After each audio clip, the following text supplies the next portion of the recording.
आराध्या आईने के सामने खड़ी पिछले आधे घंटे से अपने ब्लाउज की डोरियों को बांधने की कोशिश कर रही थी। इस वक्त उसकी पीठ दरवाजे की तरफ थी। तभी एक शख्स तेज दहाड़ते हुए कमरे में एंटर करता है। आराध्या उस शख्स की आवाज सुनते जैसे ही मुड़ने वाली थी कि तभी वह शख्स एक झटके से आराध्या का हाथ पकड़कर उसे अपने बेहद करीब कर लेता है और तेज दहाड़ते हुए, हाउ डे यू, तुम ये कैसे कर सकती हो, तुम्हें शर्म आनी चाहिए। इससे पहले आराध्या कुछ समझ पाती कि तभी दूसरी तरफ से सिद्धार्थ आराध्या की बाजू पकड़कर उसे सीधा दीवार के साथ लगा देता है, जिसे देखते हुए आराध्या बेतहाशा गुस्से भरी नजरों से, ये क्या तरीका है, छोड़ो मुझे। तभी सिद्धार्थ आराध्या के बेहद करीब आकर, शादी से पहले भी मैं तुम्हें समझा दिया था कि तुम अपने काम से मतलब रखना, मेरे काम में कभी भी इंटरफेयर मत करना, लेकिन नहीं, तुम हमेशा ही मेरे काम में इंटरफेयर करती रहती हो और अब तो तुमने हद ही पार कर दी है। ये कहते हुए वह अपने आंखों में बेतहाशा नफरत लिए आराध्या को देख रहा था। तभी आराध्या सिद्धार्थ को एक जोरदार धक्का देते हुए, पहले तो पीछे हटकर बात करो और अब बताओ बात क्या है। आराध्या की इस हरकत पर सिद्धार्थ अपने हाथों की मुट्ठी बना लेता है। इस वक्त उसे आराध्या पर बेतहाशा गुस्सा आ रहा था, लेकिन वह नहीं चाहता था कि वह गुस्से में आकर आराध्या के साथ कुछ गलत करे। वह गुस्से को कंट्रोल करते हुए, तुमने घर में भाभी को मेरे बारे में क्या बताया। इस बात को सुनते ही आराध्या, कुछ भी तो नहीं, ये कहते हुए उसके माथे से पसीने छूटने लगे थे। तो इसका मतलब तुम बात करने के बाद अब भूल चुकी हो कि तुमने क्या कहा। चलो कोई बात नहीं, मैं तुम्हें याद दिला देता हूँ। तुमने भाभी को रो रो कर कहा है कि मैं शादी के बाद से आज तक तुम्हारे करीब नहीं आया क्योंकि मेरा बाहर में किसी और के साथ अफेयर चल रहा है। ये कहते हुए वह एक बार फिर से आराध्या के बेहद करीब आ चुका था। तब आराध्या, देखो मुझसे दूर रहकर बात करो, ये कहते हुए वह अपने कदम पीछे बढ़ाने वाली थी कि तभी सिद्धार्थ उसका हाथ पकड़कर अपने बेहद करीब करते हुए, मेरे सामने ज्यादा ओवर स्मार्ट बनने की जरूरत नहीं है मिसेस आराध्या सक्सेना, तुम किस तरह की लड़की हो, लेकिन ये समझ में नहीं आता कि दादी को तुम में क्या दिख गया जो मेरी शादी तुम जैसी लड़की के साथ करवा दी। सिद्धार्थ के इतने बुरे और कठोर भरे लफ्ज सुनते ही आराध्या, तुम्हारी हिम्मत कैसे हुई मुझ पर घटिया आरोप लगाने की, तुम्हें खुद को आईने में जाकर देखना चाहिए। शादीशुदा होने के बावजूद भी बाहर जाकर दूसरी लड़कियों के साथ अपना टाइम स्पेंड करते हो और यहाँ पर आकर मेरे कैरेक्टर के बारे में बात कर रहे हो। आइंदा मेरे बारे में बात करने से पहले 100 बार सोच लेना, नहीं तो तुम्हारे लिए अच्छा नहीं होगा। सिद्धार्थ सक्सेना। आराध्या की बात सुनते ही सिद्धार्थ के जबड़े फूलने लगते हैं। वो अपने हाथों की मुट्ठी बनाते हुए, अपनी औकात में रहो, वही तुम्हारे लिए बेहतर होगा। बीवी हो तो बीवी बनकर रहो, मेरी सेक्रेटरी बनने की तुम्हें जरूरत नहीं, नहीं तो मैं तुम्हारा वो हाल करूंगा कि किसी के सामने अपनी शक्ल दिखाने के भी काबिल नहीं रहोगी। ये कहते हुए उसे झंझोरता हुआ तेज कदम बढ़ाकर जैसे ही बाहर निकलने वाला था कि तभी आराध्या गुस्से से पीछे से चिल्लाते हुए, अच्छा फिर तुम जो करो वो ठीक है, आए दिन मुझे तुम्हारे बारे में खबर पता चलती है कि तुम इस लड़की के साथ अपना अफेयर चला रहे हो। जब ये सच्चाई तुम्हारे घर वालों को पता चले तो तुम्हें तकलीफ हो रही है। आराध्या की बात सुनते ही सिद्धार्थ गुस्से से अपनी गर्दन पलटते हुए उसे खूंखार भरी नजरों से देख रहा था। आज उसकी इज्जत को वो तार तार कर रही थी। तुम जैसे लड़के सिर्फ लड़कियों का इस्तेमाल करते हैं और उनसे अपनी जरूरतें पूरी करते हैं। ये कहते हुए आराध्या आज पूरे 4 महीनों बाद सिद्धार्थ के बारे में न जाने क्या कुछ बोलते जा रही थी। इस वक्त उसे सिद्धार्थ पर बेइंतहाशा गुस्सा आ रहा था, जिसे सुनते ही सिद्धार्थ का दिल चाहने लगा कि वह अभी इसी वक्त आराध्या का मुंह बंद कर दे, जो उसके बारे में न जाने क्या बकवास किए जा रही थी, जिसे सुनना सिद्धार्थ सक्सेना के लिए बेहद नामुमकिन था। वह गुस्से से आगे बढ़ता हुआ तुरंत उसके होठों पर अपने होठ टिका देता है और सीधा उसके होठों पर बाइट करना शुरू कर देता है। अचानक यूं सिद्धार्थ की इस हरकत पर आराध्या बेहद हैरान रह चुकी थी और वह सिद्धार्थ से अपने आप को छुड़ाने की कोशिश कर रही थी, लेकिन सिद्धार्थ ने अपने दोनों हाथों से आराध्या की बाजू पर अपनी पकड़ मजबूत की।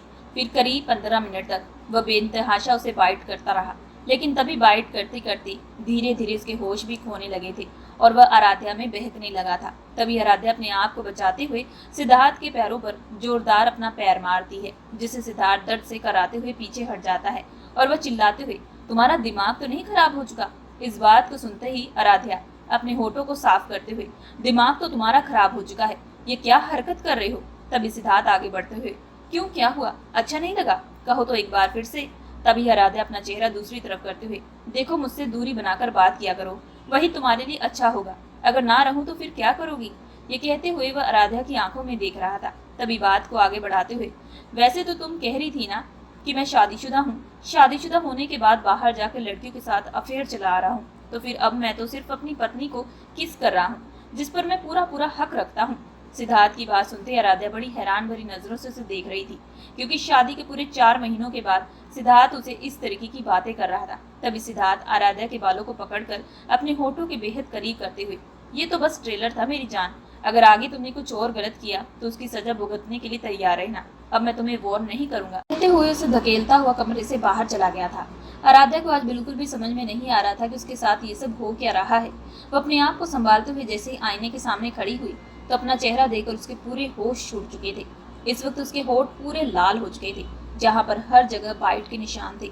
तभी आराध्या अपने माथे पर बल डालते हुए, ये जानबूझकर उस सिद्धार्थ ने किया है, उसकी ये हरकत का बदला मैं उससे जरूर लूंगी, ये कहते हुए उसकी आंखें बेहद सर्द हो चुकी थी।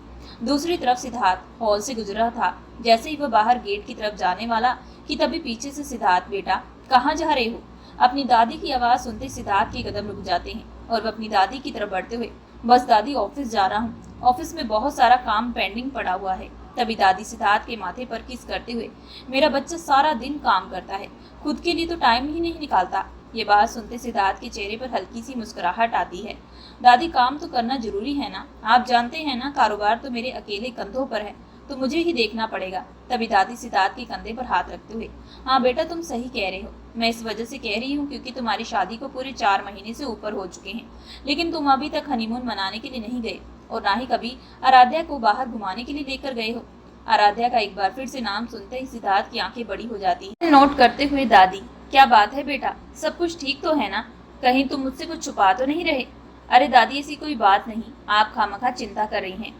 बात हनीमून की, अभी ऑफिस में काम का प्रेशर काफी ज्यादा है, इसलिए अभी तो मैं कुछ नहीं बोल पाऊंगा, लेकिन अगर आराध्या कहीं घूमने जाना चाहती है तो मैं आपके साथ उसकी टिकट करवा देता हूँ, आप दोनों जाकर कहीं घूम कर आइए।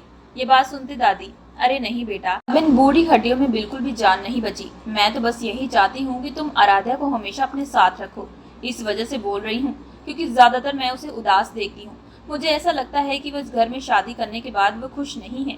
तभी सिद्धार्थ दादी के हाथ पर अपना हाथ रखते हुए, दादी आप खामखा चिंता करी हैं, ऐसी कोई बात नहीं है, मैं थोड़ा काम की वजह से बिजी रहता हूँ, इसी वजह से आप इन सब के बारे में मत सोचिए, सिर्फ अपनी सेहत का ख्याल रखिए। सिद्धार्थ के विश्वास दिलाने के बाद दादी, अच्छा फिर तू कह रहा है तो फिर मैं तेरी बात पर विश्वास कर लेती हूँ, लेकिन हमेशा बेटा ये बात याद रखना, आराध्या तुम्हारी पत्नी है और तुम्हें जिंदगी भर उसका साथ निभाना होगा, चाहे हालात कैसे भी हो।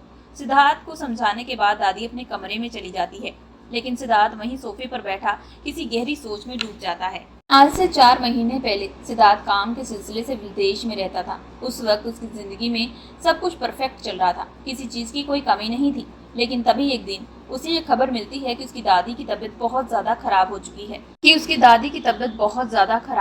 है। सिद्धार्थ अपनी दादी से बेइंतहा मोहब्बत करता था। माता पिता के गुजर जाने के बाद दादी ने उसे पाल पोस कर बड़ा किया और इस काबिल बनाया कि पूरे वर्ल्ड का वह जाना माना बिजनेसमैन था। 1 घंटे की फ्लाइट के बाद वह सीधा हिंदुस्तान वापस पहुंचता है।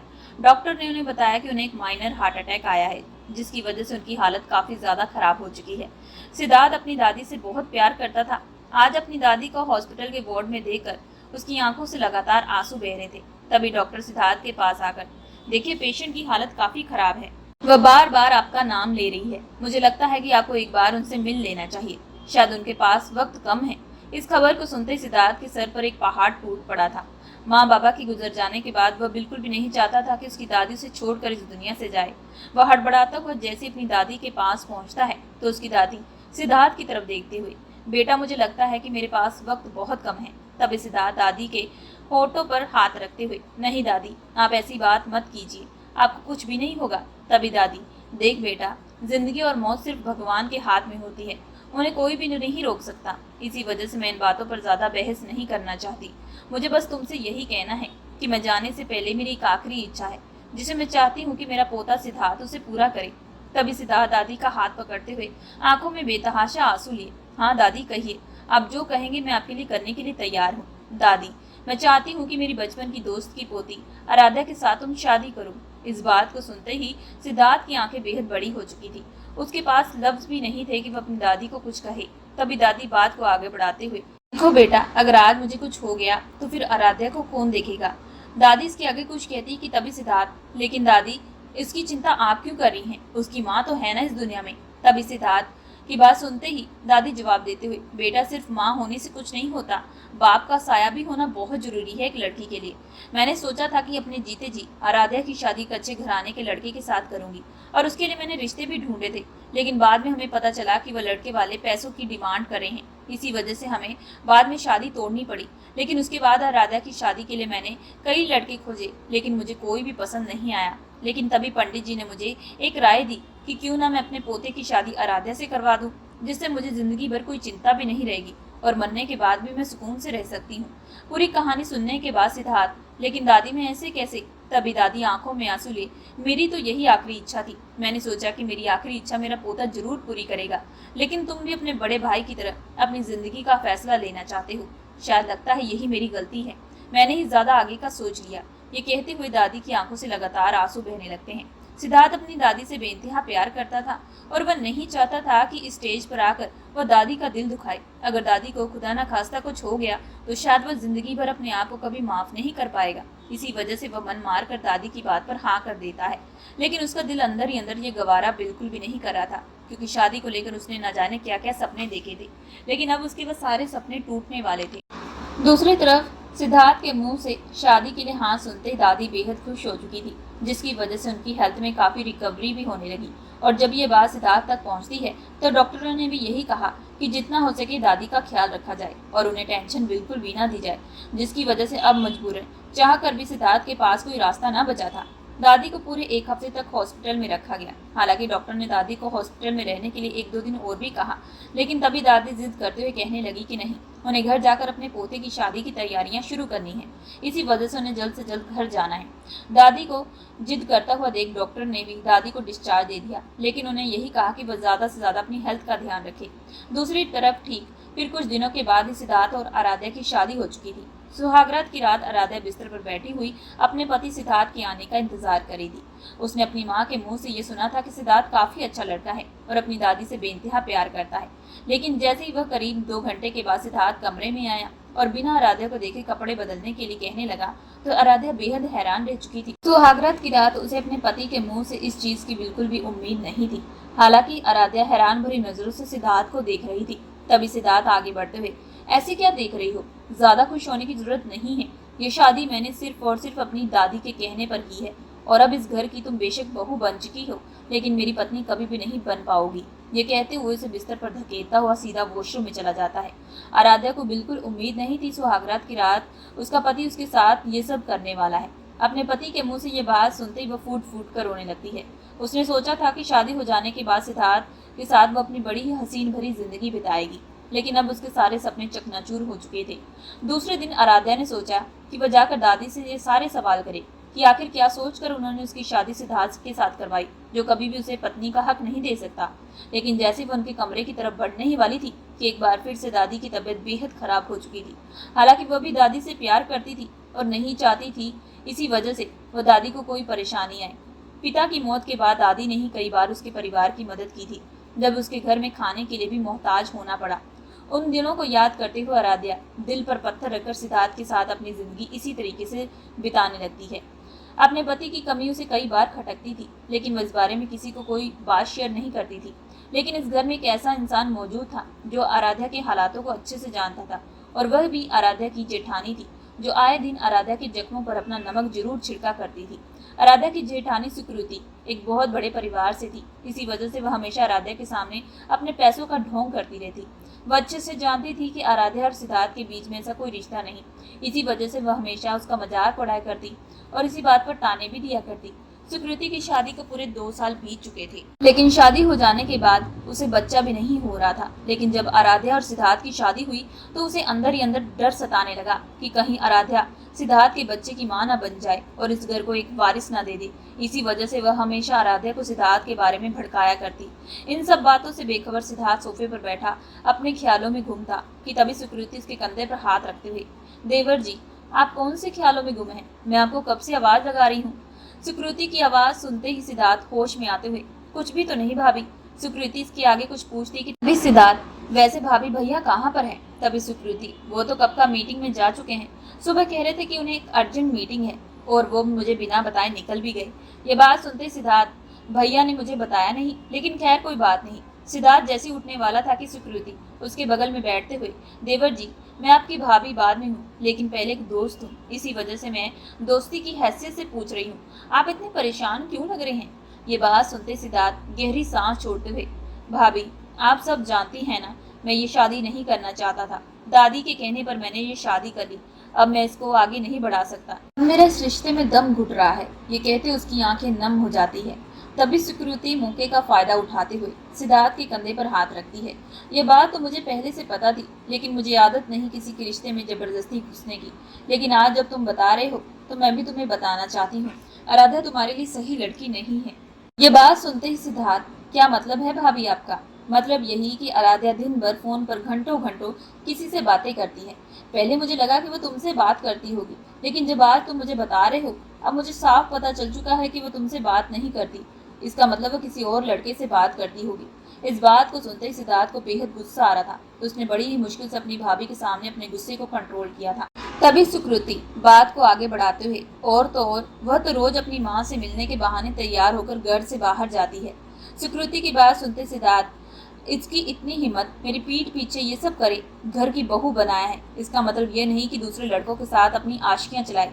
अगर ये बात दादी को पता चल गई तो वो बेहद टूट जाएंगी। सिद्धार्थ यही कुछ सोच रहा था कि तभी सुकृति सिद्धार्थ के कंधे पर हाथ रखते हुए, यही नहीं इसके आगे भी बहुत कुछ है जो तुम नहीं जानते।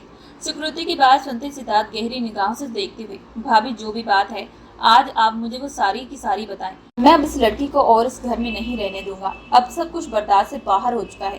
तभी सुकृति आंखों में झूठे आंसू लिए, तुम जानते हो ना कि मुझे बच्चा नहीं हो रहा। आराध्या की तुमसे शादी होने के बाद तुम इस खानदान को वारिस दोगे। इसी वजह से मैंने एक दिन आराध्या से बच्चा प्लानिंग की बात कही तो वो मुझे, ये कहते हुए सुकृति चुप हो जाती है। तभी सिद्धार्थ, भाभी बताएं क्या कहा उसने? ये कहते उसके माथे पर बल पड़ चुके थे। देखो, उसे मत बताना कि मैंने तुम्हें ये सब बताया है, क्योंकि अगर उसे पता चला तो वो मुझसे झगड़ा करेगी, और मैं नहीं चाहती कि दादी के सामने ये सब चले। तभी सिद्धार्थ, चिंता मत करे भाभी, आप मुझ पर विश्वास रखिए, मैं उसे बिल्कुल भी पता नहीं लगने दूंगा। तभी सुकृति आंखों को साफ करते हुए, उसने मुझे ये कहा कि तुम नामर्द हो, तुम्हारे अंदर मर्दानगी नहीं, और वह जब भी तुम्हारे पास आती है तो तुम ठंडे हो जाते हो। ये सारी लाइन सुनते ही सिद्धार्थ के अंदर का खून खोलने उठा था। अपने दांत को भींचते हुए, उसकी इतनी हिम्मत कि वो मुझे नामर्द कहे। अब मैं इस लड़की को इस घर में बिल्कुल भी नहीं रहने दूंगा। ये कहते हुए वो गुस्से से कदम बढ़ाता और सीधा घर से बाहर चला जाता है। सिद्धार्थ को गुस्से में जाते हुए देख सुकृति की खुशी का कोई ठिकाना ही नहीं था। वो अपने झूठे आंसुओं को साफ करते हुए, अब बस इस आराध्या को इस घर से जाने से कोई भी नहीं रोक सकता।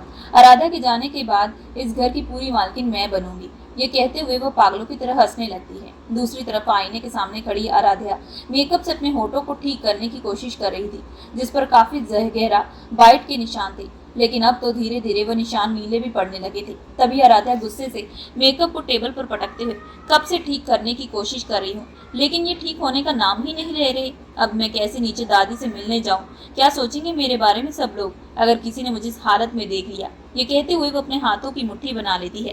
तभी कमरे का दरवाजा जोर जोर से खटकने लगता है। उस आवाज को सुनते ही आराध्या हड़बड़ाते हुए, अब इस वक्त कौन आ गया? सिद्धार्थ तो ऑफिस चला गया होगा। ये कहते हुए वह दरवाजे को खोलने के लिए जैसे आगे बढ़ने वाली थी कि तभी, नहीं नहीं, मैं इस हालत में दरवाजा नहीं खोल सकती, मुझे कुछ करना पड़ेगा, लेकिन मैं क्या करूं? ये कहते हुए हड़बड़ाने लगती है कि तभी दूसरी तरफ से सुकृति, क्या हुआ, तुम अभी तक नीचे क्यों नहीं आई, और दरवाजा क्यों बंद है? तभी आराध्या, ये तो सुकृति भाभी है, लेकिन अब मैं क्या करूं? तभी उसकी नजर टेबल पर पड़े सिद्धार्थ के रुमाल पर जाती है, और वह उसे अपने मुंह पर रखते हुए जैसे दरवाजा खोलती है तो सामने से सुकृति, अरे ये क्या हुआ, तुमने अपने मुंह पर रुमाल क्यों रखा? तभी आराध्या खांसते हुए, वो भाभी लगता है इन्फेक्शन हो चुका है, गले में कितनी देर से मेरे दर्द हो रहा था, मुझे लगता है कि वायरल लग चुका है, आपको ना हो जाए इसी वजह से मैंने रुमाल रखा। इस बात को सुनते सुकृति, ठीक है ठीक है, ये कहते हुए वह कमरे में एंटर करती है और बिस्तर पर बैठते हुए, तुम यहाँ पर कमरे में बैठी रहो और तुम्हारा पति देखना जल्द ही किसी और का हो जाएगा। सुकृति की बात सुनते आराध्या हैरान भरी नजरों से, क्या मतलब है भाभी आपका? तभी सुकृति, मतलब यही कि देवर जी फोन पर बात करते हुए हॉल से गुजर रहे थे। वो किसी से फोन पर बात कर रहे थे। हालांकि मुझे किसी की बात सुनने का कोई शौक नहीं, लेकिन चलते चलते मेरे कानों में ये बात पता चली, जिससे साफ पता चल रहा था कि आज वो किसी लड़की से मिलने के लिए जा रहे हैं, क्योंकि वो फोन पर बात कर रहे थे कि होटल मून में रूम बुक कर दिया है और आज वो दोनों उस होटल में जाने वाले हैं। इस बात को सुनते ही आराध्या को बेतहाशा गुस्सा आने लगा था। तभी सुकृति आग में घी डालते हुए, मुझे समझ में नहीं आ रहा कि तुम ये सब क्यों बर्दाश्त करी हो। तुम्हें तो कब का उस शख्स को डाइवोर्स दे देना चाहिए। वो इंसान तुम्हारे काबिल नहीं, बेशक वह मेरा देवर क्यों ना हो, लेकिन मैं कभी भी गलत इंसान का साथ नहीं दूंगी। ये कहते हुए सुकृति आराध्या के कंधे पर हाथ रखती है। सारी बातों को सुनकर आराध्या की आंखें नम हो चुकी थी। अगर सुकृति थोड़ी देर और रुकती तो आराध्या की आंखों से आंसू भी बह जाते, लेकिन आराध्या ने बड़ी ही मुश्किल से अपने आंसू को कंट्रोल किया था। इस वक्त उसके पास शब्द नहीं थे कि वह सुकृति को कुछ कहे। लेकिन सुकृति, अच्छा मैं चलती हूँ, दादी को जाकर मुझे देखना पड़ेगा। ये कहते हुए वह बहाना मारकर वहां से जाने लगती है। तभी वो अपने मन में, तो दोनों तीर आज परफेक्ट लगे हैं, दादी भी देखना तुम्हें अब घर से जल्द ही निकाल देंगी। ये कहते हुए वह मुंह बनाकर कमरे से बाहर चली जाती है। सुकृति के जाते ही आराध्या तुरंत कमरे का दरवाजा बंद करते हुए बिस्तर पर बैठकर फूट फूट कर रोने लगती है। आखिर मेरी गलती क्या थी जो मुझे इस किस्म की सजा दी जा रही है? अगर सिद्धार्थ को कोई और पसंद थी तो फिर उससे शादी कर लेते, मुझसे शादी करके मेरी जिंदगी क्यों बर्बाद की? ये कहते हुए वह आधे घंटे तक फूट फूट कर रोने लगती है। लेकिन तभी वह अपने आंसू को साफ करके, नहीं अब बहुत हो चुका है रोना धोना, अब मैं उस शख्स के लिए अपने आंसू नहीं बहाऊंगी, क्योंकि अब मुझे उस इंसान से तलाक चाहिए। ये कहते हुए उसकी ब्राउन आंखें रो रो कर अब सर्द लाल हो चुकी थी। आराध्या से बात करने के बाद सुकृति फोन पर अपनी माँ से बात करती है। मॉम, सब कुछ हमारे अकॉर्डिंग हो रहा है, जैसा जैसे आपने कहा वैसा वैसा कर रही हूँ, पर आप देखना जल्दी सिद्धार्थ और आराध्या का डाइवोर्स हो जाएगा और उसके बाद मैं सिद्धार्थ की शादी अपनी छोटी बहन मानवी के साथ करवाऊंगी। फिर देखना ये सारी प्रॉपर्टी हमारी होगी। आराध्या और सिद्धार्थ इस बात से बेखबर, दोनों के बीच में नफरत और गुस्सा पनप रहा था। घर से निकलने के बाद सिद्धार्थ आज ऑफिस नहीं गया था। वह सीधा एक बार में जाकर एक के बाद एक दारू पी रहा था। इस वक्त उसे आराध्या पर बेहद गुस्सा आ रहा था। आज उसने जिंदगी में पहली बार अपने लिए जो शब्द सुने थे उसे सुनना से बिल्कुल भी गवारा नहीं था। वह गुस्से से बियर की बोतल को टेबल पर पटकते हुए, हर बार इस लड़की की मैंने कोई ना कोई गलती माफ की है, लेकिन अब और नहीं, अब इसे इसका सबक तो सिखाना पड़ेगा। ये कहते हुए अपने हाथों की मुट्ठी बना लेता है। लेकिन इस वक्त उसके ऑफिस से उसे कई सारी कॉल आ चुकी थी। इतना ज्यादा वह गुस्से में था कि इसने ऑफिस के कामकाज की तरफ भी ध्यान ना दिया। दूसरी तरफ आराध्या आज दिन भर कमरे में बैठी रहती है। सुकृति ने उसके दिल दिमाग में जो जहर भरा था उसे सुनने के बाद उसके अंदर ज्वालामुखी फूटने लगता है। लेकिन उसे पता था कि अब इस बात पर बहस करने का कोई फायदा नहीं। जब सिद्धार्थ ऑफिस से घर आएगा तब मुझे डाइवोर्स के लिए बात करे। अपने दिमाग को शांत करते हुए एक रोमांटिक नॉवल पढ़ने लगती है, जिसे पढ़ते हुए करीब 1 घंटा बीता था कि तभी कमरे का दरवाजा जोर से खुलता है। आराध्या की नजर जैसे सामने दरवाजे पर जाती है, जहां पर सिद्धार्थ कमरे के दरवाजे को बंद करते हुए लड़खड़ाता हुआ उसकी तरफ बढ़ने लगता है, जिसे देखते हुए आराध्या डर के मारे पीछे होते हुए, तुम मेरी तरफ क्यों आ रहे हो? ये बात सुनते सिद्धार्थ चेहरे पर शैतानी मुस्कुराहट लिए, तुम्हारे पास ना हो तो कहाँ जाऊं जान, आज तो मैं तुम्हें अपनी मर्दानगी दिखाने वाला हूँ। सिद्धार्थ की बात सुनते ही आराध्या हैरान भरी नजरों से, क्या मतलब है तुम्हारा, और ये क्या बकवास करे हो? लगता है तुमने ज्यादा पी ली है, दूर रहो मुझसे, नहीं तो। तभी सिद्धार्थ आराध्या का हाथ पकड़कर उसे सीधा अपने करीब कर लेते हुए, नहीं तो क्या करोगी?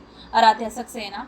ये कहते उसके चेहरे पर अपनी उंगलियां चलाने लगता है। तभी आराध्या अपना चेहरा दूसरी तरफ करते हुए, तुमने कितनी ज्यादा ड्रिंक की है, मुंह से पूरी बदबू आ रही है, दूर हटो मुझसे। तभी सिद्धार्थ आराध्या का चेहरा अपने हाथों में पकड़ते हुए, आज तुम्हें मुझसे कोई भी दूर नहीं कर सकता, ये कहते हुए उसे बिस्तर पर फेंकता है। सिद्धार्थ की इस हरकत को देखकर आराध्या अपने आप को बचाते हुए पीछे की तरफ जाने वाली थी कि तभी सिद्धार्थ उसका पैर पकड़कर उसे घसीटते हुए उसे अपने सामने कर लेता है और बेहद खतरनाक वॉइस में, मना किया था ना, मना किया था, लेकिन फिर भी तुम मेरी बात नहीं मानी। अब तुम्हें कहा था कि अपनी हद में रहना, लेकिन नहीं, तुम कहाँ मानने वालों में से हो। तुम्हारी जब तक औकात ठिकाने न लगा दूं तब तक तुम्हें समझ बिल्कुल भी नहीं आएगी। ये कहते हुए अपनी शर्ट के बटन को तोड़ता हुआ सीधा उसके ऊपर झुकता है। तभी आराध्या झटपटाते हुए, छोड़ो मुझे, मैंने कहा मुझे छोड़ो, मुझे जाने दो। आराध्या की इस बात पर सिद्धार्थ आराध्या के हाथ पर दोनों हाथों को पकड़ते हुए, क्या कहा था तुमने मेरे बारे में कि मैं ठंडा पड़ जाता हूँ, ना मर्द हूँ, मर्दानगी तो मेरे अंदर है ही नहीं, अब मैं तुम्हें अपनी मर्दानगी दिखाऊंगा। सिद्धार्थ के शब्द सुनते ही आराध्या, ये क्या बकवास किए जा रहे हो, मैंने ऐसा कुछ भी नहीं कहा। तभी सिद्धार्थ उसकी बिना बात सुने उसके होठों पर अपने होठ सटा देता है और बेहद पैशनेट तरीके से उसे किस करना स्टार्ट कर देता है। आराध्या अपने आप को छुड़ाने की कोशिश करती है, लेकिन अपने आगे हट्टे कट्टे मर्द के सामने बेबस हो चुकी थी। सिद्धार्थ उसके होठों पर किस करता हुआ उसके पूरे वजूद पर अपना हक जताने लगता है। शादी के पूरे 4 महीने के बाद आज सिद्धार्थ आराध्या के ऊपर अपना हक जता रहा था, लेकिन इस वक्त वह बेहद तकलीफ में थी। जब भी आराध्या दर्द से कराती तो वो उसे और अपनी पकड़ मजबूत कर लेता। आज तो सिद्धार्थ के ऊपर नफरत और जुनून सवार हो चुकी थी। इसके आगे आराध्या के आंसू भी नजर भी नहीं आ रहे थे। आराध्या वहीं बिलखती रही, रोती रही। सिद्धार्थ ने उसकी एक ना सुनी और फिर पूरे 2 घंटे उस पर अपनी मर्दानगी दिखाने लगा। और फिर थक हार कर वह पीट करके उसके बगल में जाकर लेट चुका था। लेकिन वहीं आराध्या की आंखों से लगातार आंसू बह रहे थे। उसे बिल्कुल उम्मीद नहीं थी कि सिद्धार्थ आज की रात उसके साथ इस तरीके का व्यवहार करेगा। सुबह जैसे सिद्धार्थ की आंख खुलती है तो बिस्तर पर कपड़े बिखरे हुए देखकर वह बेहद हैरान रह चुका था और वह हड़बड़ाते हुए जैसे उसकी नजर बिस्तर के दूसरी साइड लेटे हुए आराध्या पर जाती है तो उसके पूरे होश उड़ चुके थे। वह अपने सर पर हाथ रखते हुए, ओ शिट, ये मैंने क्या कर दिया। कल रात नशे की हालत में मैंने, ये कहते हुए अपने हाथों की मुट्ठी बना लेता है, उसने बहुत ही ज्यादा ड्रिंक कर ली थी। उसके बाद नशे की हालत में ये कहते हुए बस ऐसे ही बिस्तर से उठने वाला था कि तभी उसकी नज़र बिस्तर की चादर पर जाती है, जिसे साफ पता चल रहा था कि कल रात उसने आराध्या से अपना हक ले लिया है। यह देख कर वह शर्म के मारे तुरंत वॉशरूम में चला जाता है। अपने आप पर उसे बेहद गुस्सा आ रहा था। ऐसा शख्स वह बिल्कुल भी नहीं था जो लड़कियों के साथ ज्यादती करे। लेकिन कल उसने अपनी भाभी के मुंह से अपने बारे में जो अल्फाज सुने थे उसे सुनकर उसे बेतहाशा गुस्सा आया और नशे की हालत में वह आराध्या पर अपना गुस्सा जाहिर करने लगा। वह शावर के नीचे खड़ा अपने पूरे वजूद को साफ करने की कोशिश कर रहा था, जिस पर कई सारे नाखूनों के निशान थे, जिससे साफ पता चल रहा था कि रात को आराध्या अपने आप को बचाने के लिए पूरी कोशिश कर रही थी। जिसे देखते हुए सिद्धार्थ अपना हाथ दीवार पर कस कर मारते हुए, डैम, ये तुमने क्या कर दिया, ये कहते उसकी हाथों की मसले फूल चुकी थी। करीब 1 घंटे के बाद वह जल्दी जल्दी अपनी शर्ट के बटन को ठीक करता हुआ टेबल से फाइल उठाकर सीधा कमरे से बाहर चला जाता है। इस वक्त उसने मुड़कर आराध्या को देखा भी नहीं था कि आराध्या किस हालत में है। दूसरी तरफ आराध्या बंद आंखों से ये सारा नजारा देख रही थी। उसे भी इंतजार था कि कब सिद्धार्थ कमरे से बाहर जाए। सिद्धार्थ के जाते ही वह धीरे धीरे उठने की कोशिश करती है, लेकिन इस वक्त उसे अपने पेट पर काफी दर्द का एहसास होता है। कल रात को उसके साथ जो हुआ उसके बाद उसमें बिल्कुल भी हिम्मत नहीं थी। उसने सोचा था कि सिद्धार्थ से वह डाइवोर्स लेगी, लेकिन सिद्धार्थ ने उसके साथ अपनी नजदीकियां अब कायम कर ली थी। इन सब बातों को सोचकर उसकी आंखों से लगातार आंसू बहने लगे। वह अपने मन में, आखिर ये सब क्या हो रहा है। एक तरफ ये मुझे अपनी पत्नी मानते नहीं और दूसरी तरफ कल रात को ये सब, ये कहते हुए उसकी लगातार आंखों से आंसू बहने लगते हैं। कुछ देर के बाद वो अपने आप को शांत करते हुए धीरे धीरे उठकर सीधा वॉशरूम में चली जाती है। दूसरी तरफ सिद्धार्थ ऑफिस की चेयर पर बैठा पेपर वेट को लगातार घुमा रहा था। इस वक्त कल रात उसने जो राधा के साथ किया था वह सब कुछ उसके दिमाग में चल रहा था। यही कुछ वो सोच रहा था कि तभी मैनेजर सर आपसे मिलने के लिए सुकृति मैडम आई हैं। ये बात सुनते सिद्धार्थ ख्यालों से बाहर आते हुए, भाभी यहाँ पर आई हैं, काम करो तुम उन्हें मेरे केबिन में भेजो। कुछ देर के बाद सुकृति सिद्धार्थ के सामने बैठी हुई थी, जिसे देखते हुए सिद्धार्थ, भाभी कोई काम था तो मुझे बता देते या फिर कॉल कर देते, आपने खामखा कष्ट किया। ये बात सुनते सुकृति, अरे कष्ट करने की क्या बात है, ये तो अपना ही ऑफिस है, अब तो आना जाना लगा ही रहेगा। सुकृति की बात सुनते सिद्धार्थ को जवाब नहीं देता। तभी सुकृति सिद्धार्थ का हाथ पकड़ते हुए, कल रात को मैंने तुम्हें गुस्से में कमरे में जाते हुए देखा, हालांकि मैंने तुम्हें आवाज लगाई लेकिन तुमने मेरी बात नहीं सुनी, सब कुछ ठीक तो है ना। ये कहते हुए सुकृति सिद्धार्थ की आंखों में देख रही थी। तभी सिद्धार्थ उसने आराध्या के साथ कल रात को जो किया था उसे याद आता है, जिसे सोचते हुए बेहद चुप हो जाता है। तभी सुकृति, वो मैं इस वजह से पूछ रही हूँ क्योंकि कल मैं तुम्हारे लिए डाइवोर्स के पेपर तैयार करके रखवाई थी। मैंने सोचा था कि मैं रात को तुम्हें दूंगी, लेकिन तुम जैसे घर आए मुझे ऐसा लग रहा था कि तुम बेहद गुस्से में हो, और फिर जब आज सुबह का सोचा तब मुझे पता चला कि तुम ऑफिस के लिए निकल चुके हो। मैंने सोचा कि क्यों ना अब मैं ऑफिस जाकर ही तुमसे बात कर लेती हूँ। ये कहते हुए सुकृति अपने पर्स में से डाइवोर्स के पेपर सिद्धार्थ के सामने रखती है। सिद्धार्थ उन डाइवोर्स के पेपर को अपने हाथ में पकड़ा हुआ था। देखो, मैं बिल्कुल भी नहीं चाहती कि तुम इस तरह घुट घुट कर जियो, जल्द से जल्द हो सके आजाद हो जाओ, मुझे तुम्हारी बहुत ज्यादा चिंता होती है। ये कहते हुए सुकृति की आंखें नम हो जाती हैं। सिद्धार्थ की तरफ वह देख रही थी। तभी सिद्धार्थ बस सिर्फ हाँ में गर्दन हिला देता है, जिसे नोट करते सुकृति, तो अब मैं चलती हूँ। अगर तुम्हारे भैया को ये सब के बारे में पता चल गया तो वो मुझे गुस्सा होंगे, क्योंकि उनका कहना है कि हमें कभी भी दूसरों के फैमिली मैटर में नहीं जाना चाहिए, लेकिन वो समझते नहीं। अगर अपने ही अपनों के दुख तकलीफ में साथ नहीं देंगे तो फिर कौन देखेगा। ये कहते हुए वहां से चली जाती है। सुकृति के जाने के बाद सिद्धार्थ डाइवोर्स के पेपर एक फाइल में डाल देता है। इस वक्त उसका इन सब बातों की तरफ ध्यान बिल्कुल भी नहीं था। उसने कल रात जो राधा के साथ किया था उसे अंदर ही अंदर सताने लगता है। उसने कितना बड़ा गुनाह किया है, जिसे सोचते हुए उसे गिल्टी महसूस हो रही थी। दूसरी तरफ आराध्या फ्रेश होकर धीरे धीरे बिस्तर की चादर ठीक करके पूरे कमरे को पहले की तरह करने लगती है। हालांकि इस वक्त उसे काफी ज्यादा कमजोरी महसूस हो रही थी। अब इसी तरीके से सारा दिन बीत जाता है। आराध्या दिन भर अब अपने कमरे में रहती है। दादी से मिलने के लिए भी उनके कमरे में नहीं जाती। रात को सिद्धार्थ के आने से पहले ही आराध्या बिस्तर पर लेट जाती है, क्योंकि उसे डर था कि कल रात की तरह आज फिर से सिद्धार्थ उसके साथ वह सब हरकत न करे। दूसरी तरफ जैसे सिद्धार्थ रात को घर वापस आया तो आराध्या को सोता हुआ देखकर वह चैन की सांस लेता है। कल रात के बाद उसमें बिल्कुल हिम्मत नहीं थी कि वह आराध्या का सामना कर सके। वह फाइल टेबल पर रखता शर्ट के बटन खोलता हुआ शावर लेने के लिए वॉशरूम में चला जाता है, लेकिन ठीक कुछ सेकंड के बाद ही वह फाइल हवा के झोंके से नीचे गिर जाती है। तभी आराध्या उन पेपर की तरफ देखते हुए, ये किस चीज के पेपर हैं? ये सोचते हुए धीरे से उठकर जैसे ही उन फाइल को अपने हाथ में पकड़ती है तो उसमें डाइवोर्स के पेपर को देखकर उसकी आंखें बेहद बड़ी हो जाती है। इस वक्त उसकी आंखों से आंसू बहने लगते हैं। आज फिर से कल रात से बढ़कर उसे एक नया झटका मिला था। वो अपना हक वसूल करने के बाद अब सिद्धार्थ उसे डाइवोर्स देने वाला था। ये बात सोचकर उसकी आंखों से लगातार आंसू बहने लगे थे और वह उन फाइल को ठीक करते हुए फिर बिस्तर पर जाकर लेट जाती है और फूट फूट कर रोने लगती है।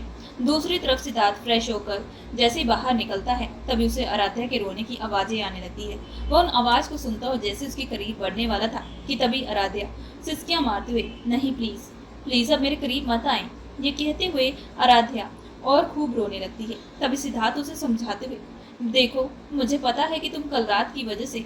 इसके आगे सिद्धार्थ कुछ कहता कि तभी आराध्या बिस्तर पर बेहोश हो जाती है, जिसे देखते हुए सिद्धार्थ उसके चेहरे को थपथपाते हुए, आराध्या आंखें खोलो, क्या हुआ है तुम्हें? ये कहते हुए उसे होश में लाने की कोशिश करता है, लेकिन जब आराध्या अपनी आंखें नहीं खोलती तो वह बिना देरी किए उसे हॉस्पिटल ले जाता है। ठीक आधे घंटे तक वह हॉस्पिटल के बोर्ड के बाहर चक्कर लगा रहा था। इस वक्त उसके माथे से पसीने छूट रहे थे। वह अपने आप पर गुस्सा आ रहा था, आखिर उसने आराध्या के साथ ये सब क्यों किया? वह यही सोच रहा था कि तभी डॉक्टर वार्ड से बाहर आते हुए, देखिए पेशेंट बहुत ही ज्यादा पैनिक हो चुके हैं, जिसकी वजह से उन्हें पैनिक अटैक आ चुका है। ये बात सुनते सिद्धार्थ हैरान भरी नजरों से, लेकिन पैनिक अटैक, आखिर ऐसी क्या बात आन पड़ी जिसकी वजह से पैनिक अटैक आया? तभी डॉक्टर, देखिए पैनिक अटैक ज्यादातर उन्हीं लोगों को आता है जो दिल के बहुत ही ज्यादा कमजोर होते हैं। ये भी कह सकते हैं कि जो ज्यादा कुछ चीजों को लेकर चिंता कर रहे हैं, अपनी जिंदगी को लेकर चिंता परेशानी में है, जिसकी वजह से उन्हें अंदर ही अंदर कोई गम खा रहा है, इसी के कारण उन्हें पैनिक अटैक आता है। इस बात को सुनते सिद्धार्थ की आंखें नम हो जाती हैं। उसे समझ में आ चुका था कि ये सब कुछ अब उसी की वजह से हो रहा है, उसी ने आराध्या को तकलीफ पहुंचाई है। तभी डॉक्टर, वैसे आप चिंता मत करें, हम उनका ट्रीटमेंट कर रहे हैं, जिसकी वजह से उन्हें 2 दिन हॉस्पिटल में रखा जाएगा। दूसरी तरफ सिद्धार्थ ने कृति को बता दिया था कि वह दादी को पता न चलने दे कि आराध्या की तबीयत खराब हो चुकी है, क्योंकि अगर दादी को पता चला तो शायद उनकी तबीयत और भी बिगड़ सकती है। लेकिन इस बात को सुनते ही सुकृति बेहद हैरान रह चुकी थी कि अचानक आराध्या की तबीयत खराब कैसे होगी। लेकिन इससे पहले वह कोई और सवाल करती, उससे पहले सिद्धार्थ फोन कट कर चुका था। शाम तक सिद्धार्थ बोर्ड के बाहर बैठा हुआ था। इस वक्त उसे आराध्या की काफी चिंता सता रही थी। ठीक कुछ देर के बाद एक नर्स सिद्धार्थ के पास आकर, पेशेंट को होश आ चुका है, आप जाकर मिल सकते हैं, लेकिन ध्यान रहे ऐसी कोई बात न की जाए जिससे उन्हें स्ट्रेस आए, नहीं तो उनकी तबीयत और भी बिगड़ सकती है। ये कहते हुए वो दूसरे वार्ड में चली जाती है। सिद्धार्थ गहरी सांस छोड़ते हुए जैसे वार्ड के अंदर दाखिल होता है कि तभी आराध्या को हालत में देखकर उसके आंसू बहने लगते हैं और वह बिना कंट्रोल किए सीधा वार्ड से बाहर चला जाता है। उसके अंदर हिम्मत नहीं हो रही थी कि वह आराध्या का सामना करे। दूसरी तरफ आराध्या बिस्तर पर लेटी हुई आंसू बहा रही थी। वह अपने मन में इतना कुछ होने के बावजूद भी सिद्धार्थ ने एक बार भी उसके बारे में नहीं पूछा था। ये सोच कर उसे बहुत तकलीफ पहुंच रही थी। फिर पूरे 2 दिन के बाद आराध्या को हॉस्पिटल से डिस्चार्ज मिल चुका था। हॉस्पिटल से लाने के बाद सिद्धार्थ खुद आराध्या का ख्याल रख रहा था, जिसे देखकर आराध्या भी हैरान थी। हालांकि दोनों एक दूसरे से बातचीत बिल्कुल भी नहीं करते।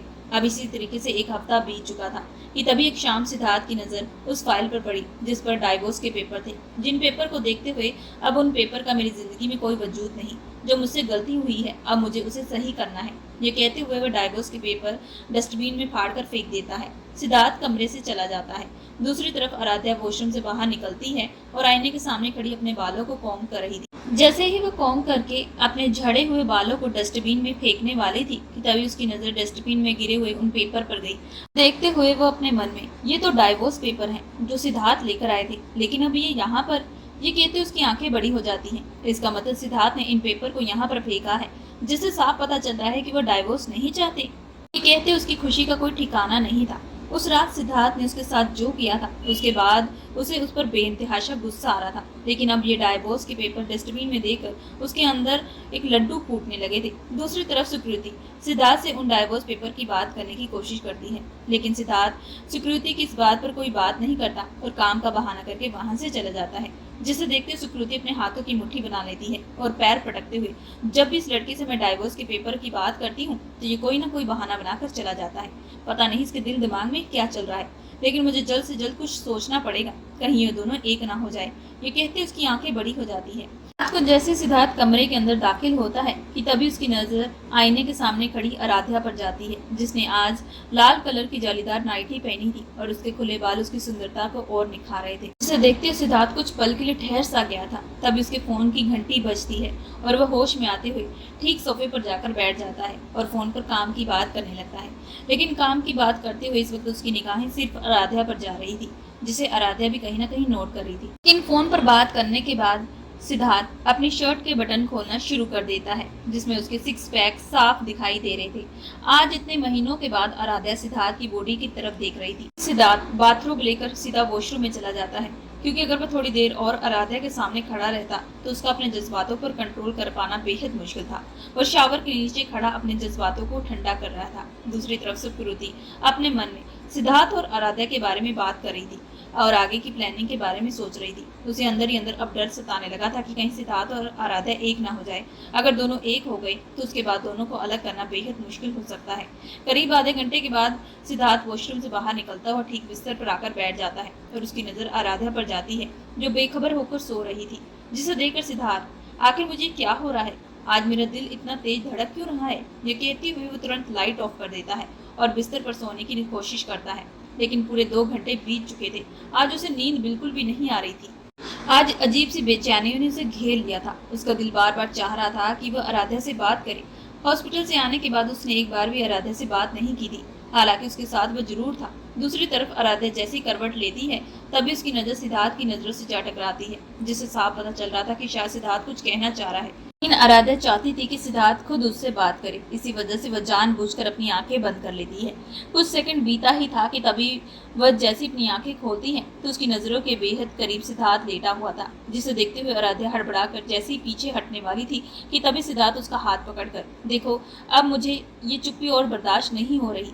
आराध्या जैसे कुछ कहने वाली थी कि तभी सिद्धार्थ आराध्या के होठों पर फिंगर रखते हुए, आज मुझे बोलने दो, पता नहीं कल मैं बोल पाऊंगा भी या फिर नहीं, इसके लिए मुझे आज बोलने दो।